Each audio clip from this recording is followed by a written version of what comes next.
Thank you. Thank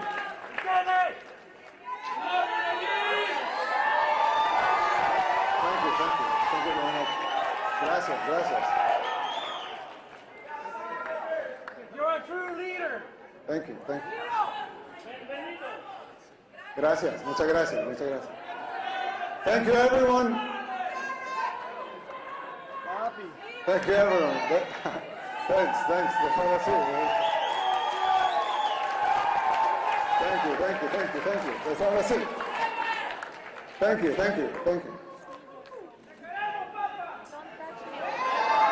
I love you too. Dear Matt and Mercy, thank you for the kind invitation to have me here at CPAC. It is truly an honor to be here just a few days after our presidential and legislative elections, which, by the way, they pulverized the opposition. They say globalism comes to die at CPAC. I'm here to tell you that in El Salvador, it's already dead.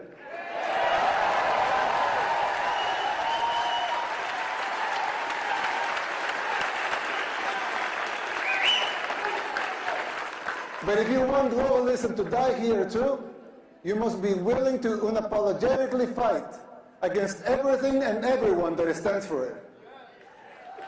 Fight for your freedoms. Fight for your rights. The next president of the United States must not only win an election, he must have the vision, the will, and the courage to do whatever it takes. And above all, he must be able to identify the underlying forces that will conspire against him. These dark forces are already taking over your country. You may not see it yet, but it's already happening. You don't see it as clearly because people are designed to see linear changes, not exponential ones. We don't always recognize how fast a problem can multiply and spiral out of control. The problem is much like the metaphor of the boiling frog. Once the water boils, it's already too late. People fail to see these things. It's our nature. Just like the frog, people become complacent and they don't realize how bad things are getting until it's too late. Well, I know, of course, El Salvador is a lot smaller country. Setting aside the differences, there's a similarity with what is happening here in the United States. We also had many apparently isolated problems in the 60s and the 70s. And we failed to realize as a country the severity of them until it became a civil war. By the time we reacted, it was already too late. We were already boiled like the frog. And it took us 50 years, 2 wars, 250,000 lives, and a third of our population displaced, and a near miracle to get our country back.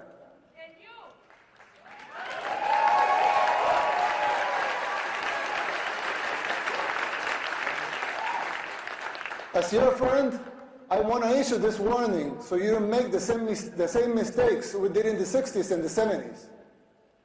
It is not easy to pull yourself back once you're in boiling water.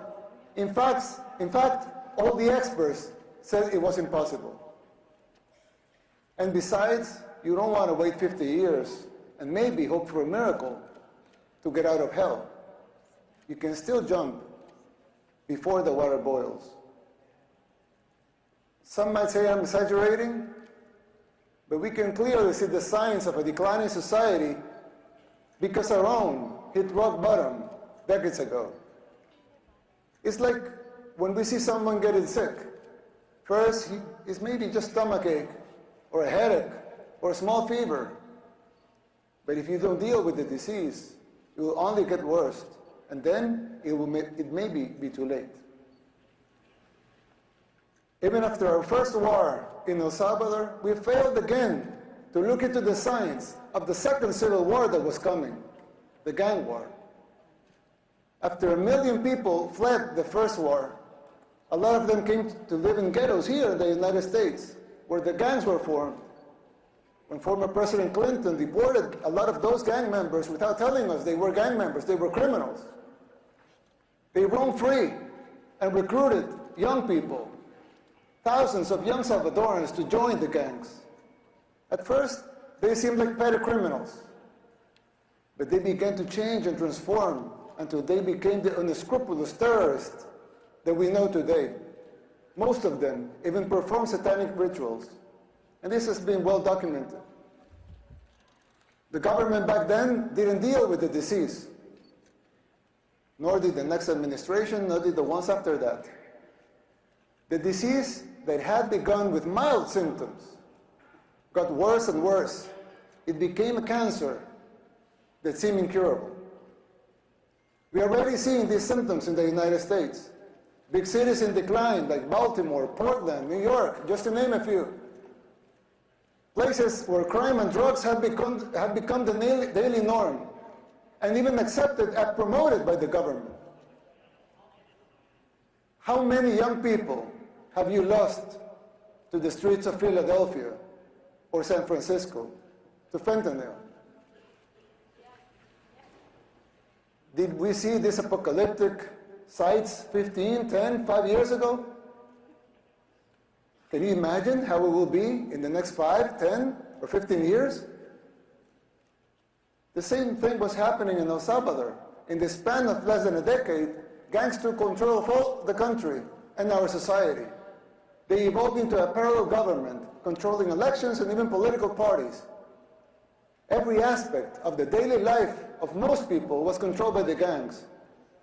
Murder capital of the world is a tragic title to hold. Getting rid of that was the bare minimum we had to achieve in order to even start thinking about rebuilding our country.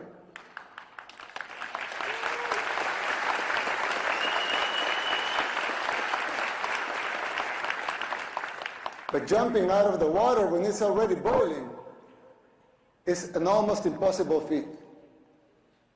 You are not there yet. And believe me, you don't want to be. We did the unthinkable to cleanse our society. We arrested the terrorists, but we have to remove corrupt judges and corrupt attorneys and prosecutors.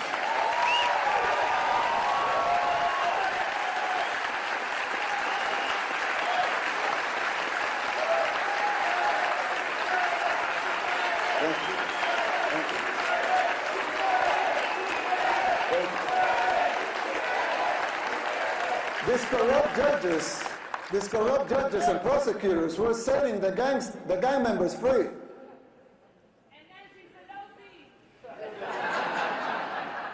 And it wasn't just the gangs.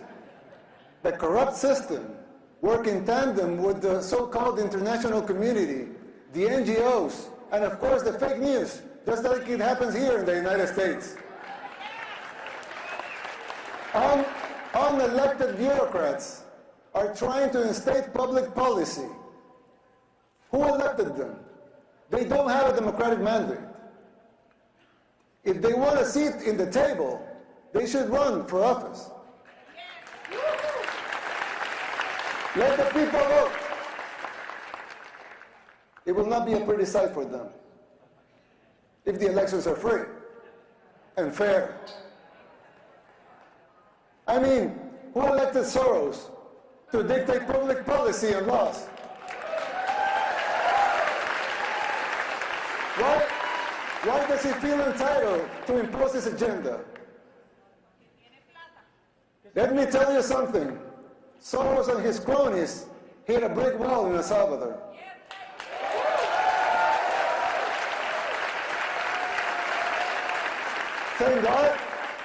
Thank God, another glory be to him, Salvadorans are now immune to his influence. No one believes his lies anymore over there. We just had free and fair elections. And we won in a landslide with more than 84% of the vote.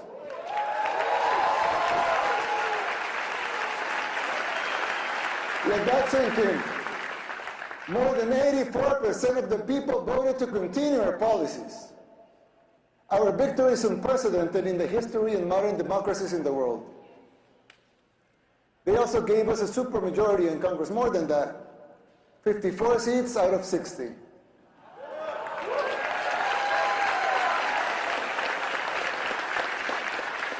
"57 if we count our allies.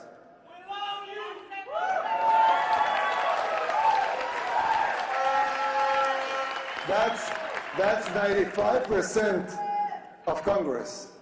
Let that also sink in. The people of El Salvador have woken up, and so can you. The global elites, they hate our success, and they fear yours. The people's free will to choose their leaders is something they despise because they cannot control that. You have experienced this firsthand here in the United States. The global elites control the mainstream media, they finance campaigns, district attorneys, to mention a few. They abuse their powers. They persecute political opponents. In El Salvador, we don't weaponize our judicial system to persecute our political opponents. A practice that may sound familiar to you, but we don't do that there. And who's the dictator? The global elites in the media, they work in conjunction, they run some stories and publish them, same pictures to reinforce their agendas. You're no strangers to that here in the United States. We deal with that in El Salvador too. That is the free press that they talk about? Please. I always criticize the defenders of institutionalism. Not because I don't think strong institutions are paramount and necessary for a democracy, but because I find them very hypocritical. They don't seem to have the same standards for themselves as they are trying to impose on others.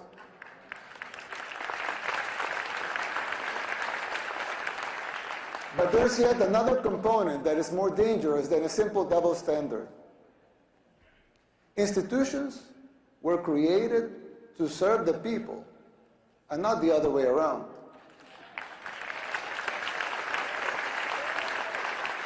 Somewhere along the way, those people forgot their fundamental purpose, which is more important than the institution itself.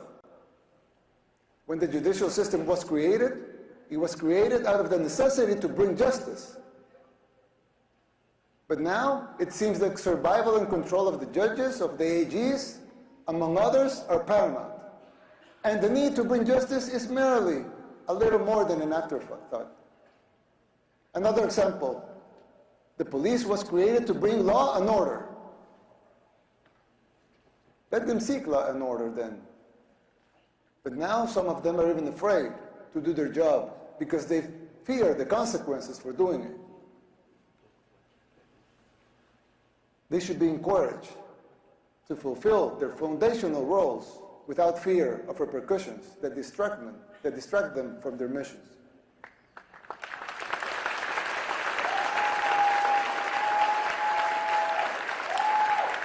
If the police was created to bring law and order, let them bring law and order. If the judicial system was created to bring justice, let them bring justice. Let them protect their purpose at all costs. Same goes with the press. Let them be free. A democracy needs a free press. But to enjoy that membership, you must adhere to your duty as a reporter. Report the facts. Don't be a puppet of those who finance you or finance the organizations that you work for.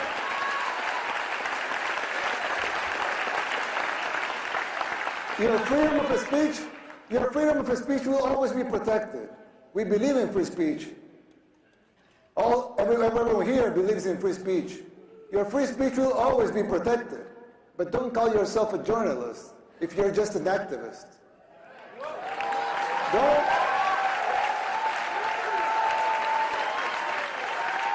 Don't call yourself independent if you depend in open society. Sarah's NGO for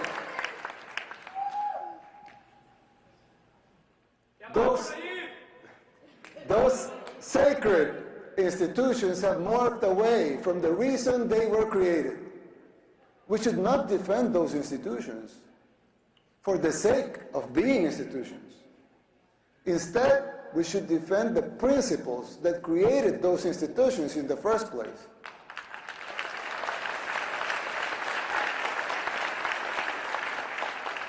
It's troubling to see that this is happening everywhere. Not only in El Salvador and the United States, it's happening everywhere.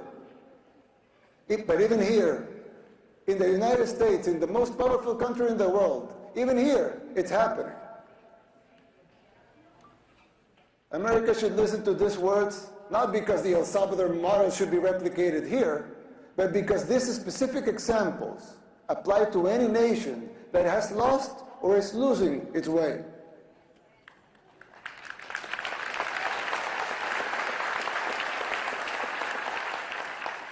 Ask yourself why this is happening, who is supporting it, and whether it's by ignorance or by choice. And fight it. Fight it with all your heart and soul, and be the beacon of hope.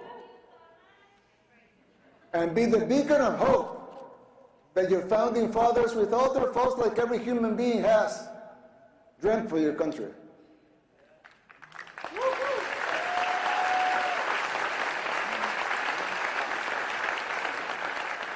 Fight for your freedoms, for your rights. Fight for the original purpose of these institutions and not their mere existence. It's still not too late. It can be done. It is time to erase these new paradigms that have been imposed in the recent years that make no sense.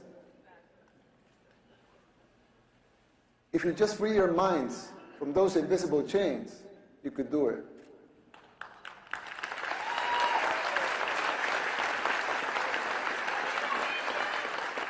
This shift is an extremely dangerous trend that undermines these institutions. Effectiveness and their credibility is at stake, both home and abroad. This is a warning from a friend. You should adhere to their foundational principles and purposes and denounce this new institutionalism. Now, you would think that's it, as it wasn't enough, right? But unfortunately, there's more. There are other symptoms that are even more difficult to diagnose. For instance, the financial situation of the United States. When I talk to my conservative friends right here, they always tell me that the problem is high taxes. But they're wrong. Of course, high taxes are extremely high here in the United States. I give you that. You're right in that. But that's not the real problem. The real problem is not the high taxes themselves, but the fact that they are not even really funding the government. Not even those high taxes, higher than a lot of places in the world, not even those taxes are really funding the government. So who's financing the government? Government is financed by treasury bonds, paper. And who buys the treasury bonds? Mostly the Fed. And how does the Fed buy them? By printing money. But what backing does the Fed have for that money being printed? The treasury bonds themselves. So basically, you finance the government by printing money out of thin air. Someone could ask, well, so if the government can print the limited amounts of money out of thin air, why did they collect taxes?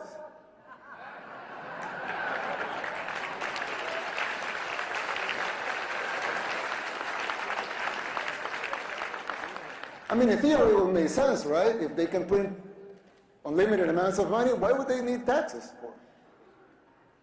The answer is simple, but it's very shocking.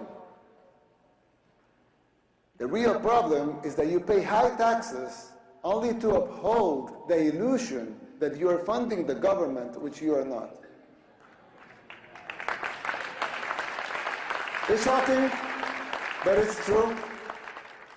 The government is funded by money printing, paper backed with paper, a bubble that will inevitably burst.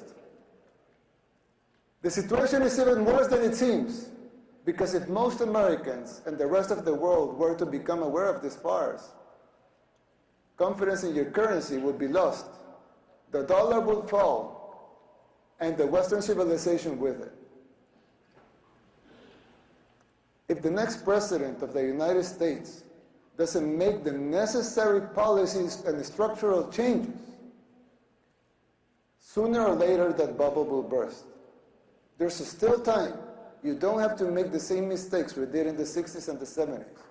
You can still jump before the water boils. Winning the election isn't enough to solve these problems. They will not simply go away as a consequence of an electoral result. It would take a total re-engineering of the government, top to bottom. It will entail making difficult decisions, like the ones we made in El Salvador since 2019, and they're already paying off. It will be hard. The system will push back, but you have the right to determine your own fate.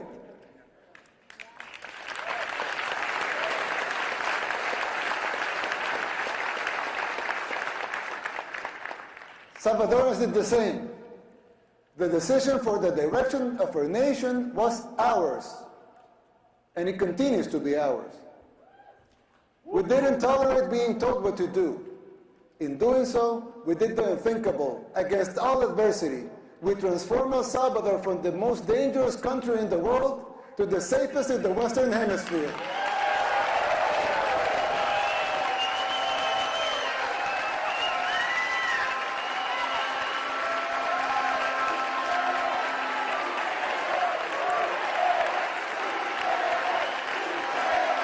Thank you.